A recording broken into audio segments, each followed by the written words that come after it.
بسم اللہ الرحمن الرحیم۔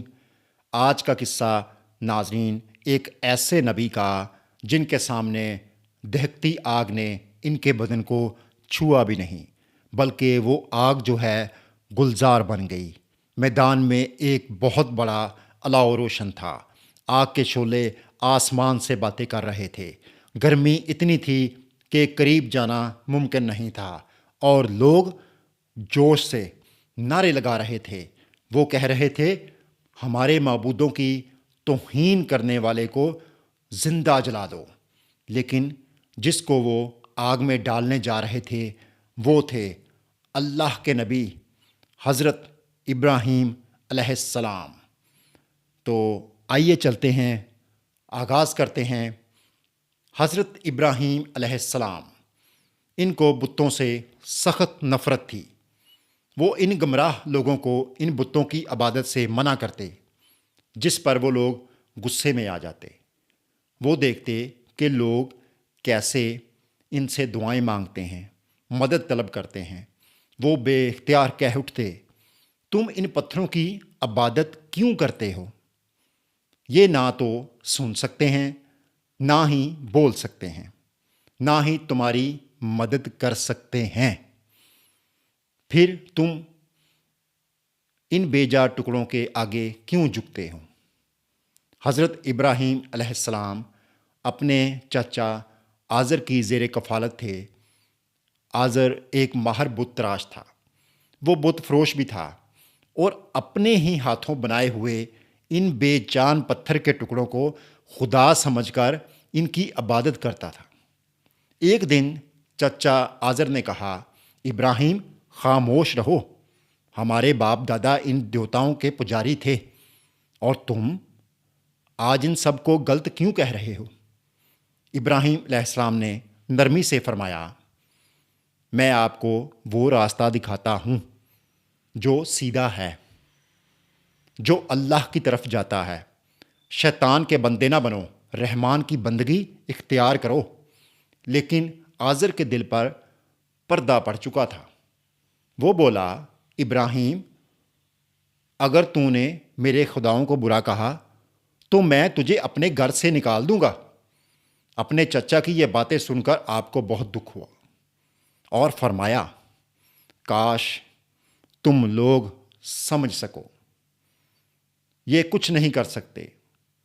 ایک دن چچا آزر نے کہا، بیٹا ہمارا تہوار آ رہا ہے، مندر میں جشن ہوگا، تم بھی چلو، شاید تمہیں ہمارا جو دیوتا ہے بڑا، وہ اچھا لگے۔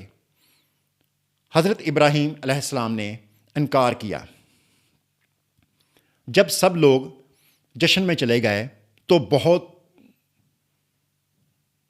سارے جو بت تھے ایک بت خانے میں، وہاں آپ داخل ہوئے، کلہاڑی اٹھائی اور تمام بتوں کو توڑ ڈالا۔ صرف بڑے بت کو چھوڑا اور کلہاڑی اس کے گلے میں لٹکا دی اور واپس لوٹ آئے۔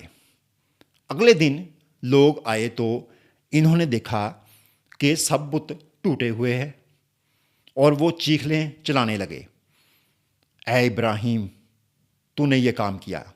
بادشاہ نمرود کے دربار میں جب ابراہیم کو بلایا گیا تو نمرود نے غرور سے کہا، اے ابراہیم تو نے ہمارے معبودوں کو کیوں توڑا؟ ابراہیم علیہ السلام نے مسکرا کر کہا، پوچھ لو اپنے بڑے معبود سے۔ سب خاموش، کوئی نہ بول سکا۔ حضرت ابراہیم علیہ السلام نے کہا، لوگو جب تم جانتے ہو کہ تمہارے معبود بول نہیں سکتے، حرکت نہیں کر سکتے، تو پھر تم انہیں اپنا خدا کیوں سمجھتے ہو؟ حضرت ابراہیم علیہ السلام کی باتیں سن کر سب نے اپنا سر جھکا لیا، پھر خود ہی کہنے لگے، یہ بت تو بول ہی نہیں سکتے۔ ابراہیم علیہ السلام نے فرمایا، جب تم جانتے ہو کہ یہ بول نہیں سکتے تو پھر ان کی عبادت کیوں کرتے ہو؟ یہ سن کر نمرود جو ہے غصے سے بھڑک اٹھا۔ اس نے حکم دیا، ساری قوم فوراً لکڑیاں اکٹھی کرے، ان لکڑیوں کو بہت بڑے میدان میں جمع کیا جائے۔ بڑی تعداد میں لکڑیاں جمع کی جائیں تو ان لکڑیوں کو آگ لگا دی جائے، اور جب اس کہ جو شعلے ہیں وہ آسمان سے باتیں کرنے لگے تو اس نوجوان کو کسی بلند جگہ سے اس آگ میں پھینک دیا جائے تاکہ یہ پوری قوم کے لیے عبرت کا نشان بن جائے۔ اس نے کہا فوراً لکڑیاں جمع کرو، میں اسے ایسی آگ میں ڈالوں گا کہ زمین اور آسمان یاد رکھیں گے۔ دن رات لکڑیاں جمع ہونے لگیں اور ایک عظیم الاؤ تیار ہوا، یعنی لکڑیوں کا بڑا ڈھیر تیار کیا گیا۔ آگ جلائی گئی اور شعلے جو ہیں وہ آسمان سے باتیں کرنے لگے۔ ابراہیم علیہ السلام کے ہاتھ پاؤں باندھ دیے گئے، انہیں منجنیق میں بٹھایا گیا۔ منجنیق جو ہے ایک قسم کا بھاری آلہ ہے جو قدیم جنگوں میں استعمال ہوتا تھا تاکہ بڑے پتھر یا دیگر اشیاء دور تک پھینکی جا سکیں۔ یہ کسی کرین کی طرح کام کرتا ہے، یعنی یہ جدید کرین سے مشابہت رکھتا ہے۔ اس وقت لوگ خوشی سے تالیاں بجا رہے تھے، لیکن آسمان خاموش تھا۔ پھر وہ لمحہ آیا جب ابراہیم علیہ السلام کو آگ میں پھینک دیا گیا۔ نمرود کے درباری خوشی سے جھوم اٹھے کہ ابراہیم جل کر راکھ ہو جائیں گے، مگر اللہ نے حکم دیا، اے آگ ٹھنڈی ہو جا، سلامتی ہو ابراہیم پر۔ شعلے بجھ گئے، آگ گلزار بن گئی اور ابراہیم علیہ السلام بہشت کے لباس میں جبرائیل کے لائے تخت پر آرام فرما تھے۔ نمرود نے جب مینار سے دیکھا تو حیرت میں جم گیا۔